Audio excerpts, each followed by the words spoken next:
मैं हूं मुजफ्फर भट्टी और इस वक्त मौजूद हूं नेशनल प्रेस क्लब इस्लामाबाद में।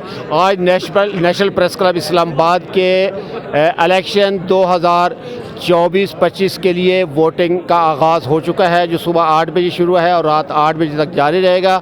और जर्नलिस्ट कम्यूनिटी यहाँ पर एक भारी तादाद में अक्सरियत में यहाँ पर मौजूद है और अपना वोट कास्ट कर रहे हैं। और इस मौके पर यहाँ पर रोज़नामा जंग के सीनियर रिपोर्टर और सुप्रीम कोर्ट के सीनियर रिपोर्टर यहाँ पर राना मसूद हुसैन साहब यहाँ पर मौजूद हैं और हम इनसे जानते हैं कि आज के इलेक्शन को, नेशनल प्रेस क्लब के इलेक्शन को, सालाना इलेक्शन को किस नज़र से देख रहे हैं और ये इस पे इनके क्या तासरात हैं। अस्सलाम वालेकुम राना साहब। वालेकुम अस्सलाम। राना साहब कैसे आप? अल्लाह का बड़ा करम है आपसे। राना साहब, बड़ी खुशी हुई कि एक सीनियर जर्नलिस्ट हमारे साथ आज मौजूद है, हमारे ईमान टीवी के साथ बात करते हुए खुशी हो रही है। तो आप आज के नेशनल प्रेस क्लब के इलेक्शन के हवाले से थोड़ी सा बताइएगा कि कैसे देख रहे हैं। बहुत मेहरबानी मौका देने का।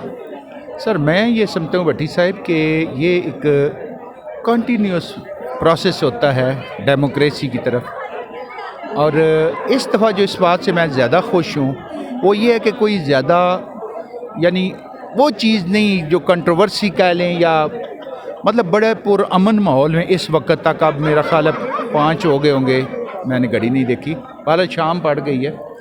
तो ये एक बहुत ही पॉजिटिव मुकाबले का माहौल है और इसको कंटिन्यू रखना चाहिए। और मैं ये समझता हूँ कि इसमें इमरान ख़ान की, मैं ऊपर सिनेरियो में, पॉलिटिकल सिनेरियो में बात करूँगा नेशनल लेवल पे, कि इमरान ख़ान जब उसमें पार्लियामेंट में थे तो उस वक्त उसकी कुछ और ही वैल्यू थी पीटीआई की, लेकिन उन्होंने ज़िद्दें की, जो भी इसको ये लाडलापन कहते हैं उनके मुखालफिन जैसे भी किया, वो उस प्लेइंग ग्राउंड छोड़ते गए तो वो मारे गए। मैं ये समझता हूँ कि यहाँ पर हम जो 3-3.5 हज़ार जितने भी अरकान हैं इसके प्रेस क्लब के मेंबर्स हैं, हमें आपस में एक हेल्दी मुकाबला करना चाहिए और बाहमी एहतराम और इज़्ज़त के साथ करना चाहिए, लेकिन मुकाबला बिल्कुल क्लियर कट होना चाहिए। और मैं आपको बताऊं, मैं और मेरी वाइफ खालिदा शाहीन राना दोनों मेंबर हैं। हमारी पॉलिसी कई सालों से आ रही है कि हम जिस ग्रुप या पैनल के साथ होते हैं, हफ्ता 10 दिन पहले हम ऐलान कर देते हैं या एक वीडियो चला देते हैं। इस दफ़ा भी हम अपने जर्नलिस्ट पैनल को सपोर्ट कर रहे हैं और मैं ये समझता हूँ कि बस ठीक है, और उसका फ़ायदा ये है कि कोई बंदा मुझे फोर्स नहीं कर रहा। तो मैं ये समझता हूँ कि हमें हल्की फुल्की एक दूसरे से कहनी चाहिए, रिक्वेस्ट करनी चाहिए। बट ये है कि ये देखें ना, अंदर तो कोई कैमरा तो नहीं लगा हुआ कि आपको मैं यहाँ कह देता हूँ नहीं जी मैं तो जी फ़लाने ग्रुप का हूँ या फ़लाँ को दूँगा। तो अंदर तो अल्लाह जानता है या आपका ज़मीर जानता है। तो मैं तो पूरे जर्नलिस्ट पैनल को एक एक टिक करके वो जो हमें वो प्रोफार्मा सा दिया है किया है, और मैं बाकी दोस्तों से माजरत चाहता हूँ जिनको नहीं। हाँ, मैं कहता हूँ कि अगले साल जब हो आप हमारे ग्रुप को ज्वाइन करें, सियासत करनी है। बाकी दूसरे भी हमारे भाई हैं, मैं उनको ये मैसेज देना चाहता हूँ आपके थ्रू कि भाई एक वो जिसको कहते हैं रात गई बात गई, अगर हम ये एटीट्यूड करें, अब मोहब्बतों को फ़रोग़ दें, प्यार को फ़रोग़ दें, एक दूसरे को एहतराम को फ़रोग़ दें। आप ये एक कंटिन्यू एक है, अगर इस दफ़ा हमारा ग्रुप है तो क्या पता आप सर्फ से दें तो दूसरा ग्रुप भी आ तो सकता है ना, ये इम्कानात तो होते हैं। मुकाबला करें अंदर। मुझे मेरे दोस्तों से मेरी रिक्वेस्ट होगी कि बाहर जो एक वो टेंट सा लगाया हुआ है छोड़ें भाई, इधर आए हमारे साथ बैठें, यहाँ बातचीत करें। तो और मिल के हम सब को, हम मुझे लगता है बज़ाहिर मेरा एक अंदाज़ा है कि इस दफ़ा इंशाल्लाह फिर हमारा ग्रुप जर्नलिस्ट पैनल जीतेगा, लगता है मुझे बज़ाहिर जो फ़ज़ा है। तो अगर हम इक़्तिदार में आते हैं तो आप बाकी हजरात हमारे साथ बैठें और अपनी कम्युनिटी की वेलफेयर की बात करें। और देखें ना, आप निशानदेही करें कि यार खाने का मेयार ठीक नहीं है, वाशरूम के हवाले से अक्सर शिकायत आती हैं, यहाँ कुछ और है जो फ़ीमेल हमारी अहबाब हैं उनके कैंटीन में बैठने का थोड़ा सा इशू होता है, बाज़ बिल्कुल साइड पे बैठने, बहुत से मसले हैं, वो ख़ुद बताएंगी ख़वातीन दोस्त। हालांकि जर्नलिज़म में मेल फ़ीमेल का कोई ख़ास तस्वर नहीं है, लेकिन एक बात कर रहा हूँ बहरहाल उनके। तो आप यहाँ बैठे और निशानदेही करें اور اس لیول پہ نہ لے جائیں کہ جناب سلام دعائی نہ ہو. میرا یہ ایمان ہے.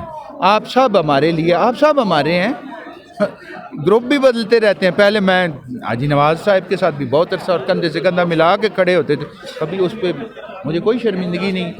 پھر اس گروپ کو دیکھا انہوں نے آپ کو پریس کلب کی شکل میں، یہ ایک بہت بڑے، یہ تو نظر آ رہا ہے ہیوج بلڈنگ ہے، پری فیبریکیٹڈ عمارت ہے، بٹ آپ کو باعزت بیٹھنے کی جگہ دی ہے، یہ ماننا پڑے گا. میڈیا ٹاؤن آپ کو ماننا پڑے گا. پھر آپ کے جو اور بھی کچھ بہت سے مسئلے مسائل ہوتے ہیں. اور میں افضل بٹ صاحب کے بارے میں بڑی وضاحت سے بتاؤں کہ میں نے اگر افضل بٹ کو ایک بیل دی ہے نا تو ریسپانڈ ضرور ملا، ہو سکتا ہے گھنٹے بعد ملے. اور میں نے ان کو بتایا کہ فلاں معاملے میں آپ کی ہیلپ چاہیے، تو وہ جناب سارے کام چھوڑ کے ساتھ کھڑے ہو گئے. یہ افضل بٹ نہیں، ہماری پوری ٹیم میں. اور اظہر تو ہمارا جگر ہے، میرا کلیگ رہا ہے مختلف اداروں میں. ہم نے بہت کام کیا، ہمارے بہت سے واقعات ہیں ایک دوسرے کے ساتھ بڑی دلچسپ. اور ایک فقیر منش genuinely first time press club کی جو اس لیول پہ جو امیدوار آیا ہے وہ ایک واقعتاً ہمبل مزاج ہے. اور مجھے یقین ہے اظہر صاحب سے کہ اظہر یہ جو ہماری کنٹروورسی ہے اس کو اوپر مٹی ڈالنے میں، مطلب یہ ہے کہ جو بہت زیادہ ہو گئی ہے تو اس چیز کو، اور میں اپنی جانب سے آفر دیتا ہوں سارے گروپوں کو کہ یار آئیں، آج 24 گھنٹے میں یا 18 گھنٹے میں طے ہو جائے گا، تو مل بیٹھیں اور اپنی کمیونٹی کی ویلفیئر اور کمیونٹی کی گرومنگ. کوئی ضروری نہیں کہ اگر میں جنگ یا جیو گروپ میں بیٹھا ہوں اور جو کوئی چھوٹے موٹے گروپ میں بیٹھا ساری زندگی وہیں رگڑا کھاتا رہے. ان کو اپ لفٹ کرنے کے لیے سوچیں، ان کے لیے یہاں ایسے راستے کھولیں، ان کو اتنا وہ انرچ کریں علمی طور پر، جو اصل چیز ہے پروفیشنلی مضبوط کریں. ہم تو چھوٹے چھوٹے اخباروں میں کام کرتے تھے، تو اچھے لوگ ملتے گئے، ہمیں بھی راستے بنتے گئے. تو میری تو یہی ہے کہ کمیونٹی کی ویلفیئر میرے لیے نیشنل پریس کلب کا ہر جرنلسٹ اور اوورال پاکستان کا ہر صحافی ہمارا بھائی ہے، ہماری بہنیں ہیں، ہماری بچیاں ہیں، اور سب قابل احترام ہیں. میرے اس الیکشن کے نتائج آنے ہیں، اس کے بعد میری کوئی کسی سے کوئی وہ رائیولری نہیں ہے، کسی سے کوئی اختلاف نہیں ہے. اگلے سال پھر دیکھا جائے گا. میں تو یہ سمجھتا ہوں. ہاں جی بالکل، رانا مسعود حسین نے کا کہنا ہے کہ رات گئی بات گئی. یس، الیکشن زہر اس کا رزلٹ آ جانا ہے، اور اس میں جو ون کرتے ہیں پینل، ہارنے والے پینل کو چاہیے، جیتنے والے پینل کو بھی چاہیے کہ سب مل کر بیٹھیں. اور بیٹھنے کا مقصد 1 پوائنٹ ایجنڈا ہوگا کہ کمیونٹی کے لیے، اپنے صحافی بھائیوں کے لیے، ان کے بچوں کے لیے، ان کے فیوچر کے لیے کچھ کر سکیں. مظفر بٹی، نیشنل پریس کلب، مان ٹی وی، اسلام آباد.